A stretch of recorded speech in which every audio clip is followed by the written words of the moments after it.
اسلامی کیلنڈر کا آغاز کریں، بعض نے کہا کہ آپ کی وفات سے اسلامی کیلنڈر کا آغاز کریں۔ حضرت علی رضی اللہ تعالیٰ عنہ کی رائے یہ تھی کہ ہجرت کا واقعہ یہ حق اور باطل کے درمیان امتیاز کرنے والا سب سے بڑا واقعہ ہے،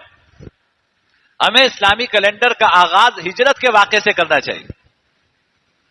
چنانچہ حضرت عمر رضی اللہ تعالیٰ عنہ کو یہ رائے پسند آئی اور انہوں نے یہ فیصلہ کیا کہ ہمارے کیلنڈر کا آغاز ہجرت کے سال سے ہوگا۔ اب مثلا آج حضور کی ہجرت کو 16 سال گزر گئے یا 18 سال گزر گئے تو ہم یہ کہیں گے کہ یہ 18 ہجری ہے، یعنی ہجرت کے واقعے کو 18 سال گزر گئے،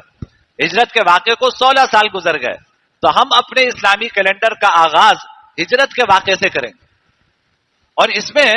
حضرت فاروق اعظم اور حضرات صحابہ کرام نے یہ جو رائے دی اور اس پر سب نے اتفاق کیا، اس سے بہت بڑا سبق ہمیں ملتا ہے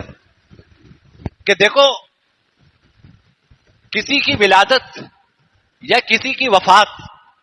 یہ غیر اختیاری چیزیں ہوتی ہیں۔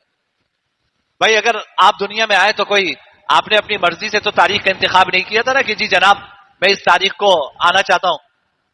اور جب آپ رخصت ہوں گے تو اپنی مرضی سے تاریخ کا انتخاب بھی نہیں کریں گے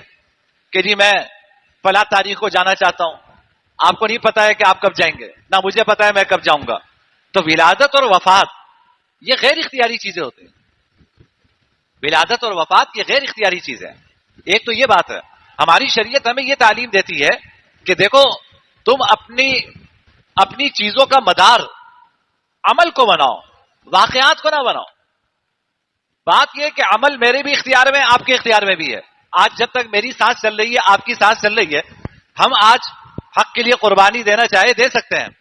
ہم نیک اعمال کرنا چاہے کر سکتے ہیں، برے اعمال سے رکنا چاہے رک سکتے ہیں، لیکن کوئی کسی تاریخ کو پیدا ہوا آپ چاہیں کہ میرا بچہ اس تاریخ کو پیدا ہو، یہ آپ کے اختیار میں نہیں ہے۔ کوئی کسی تاریخ کو کسی کی وفات ہوئی، حضور کی وفات ہوئی 12 ربیع الاول کو، تو کیا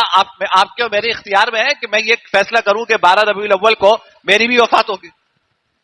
یہ ہمارے اختیار میں نہیں ہے۔ تو شریعت غیر اختیاری چیزوں کو بنیاد نہیں بناتی، وہ ایسی چیزوں کو بنیاد بناتی ہے جس کا تعلق ہمارے اعمال سے ہو، جس کا تعلق ہمارے اعمال سے ہو۔ اس لیے اور دوسری بات یہ بھی ہے کہ ولادت کی تاریخ میں آپ صلی اللہ علیہ وسلم کی ولادت کس تاریخ کو ہوئی اس میں حضرات صحابہ کرام کے زمانے میں بھی اختلاف رہا ہے۔ کوئی 8 ربیع الاول کہتا تھا، کوئی 9 ربیع الاول کہتا تھا،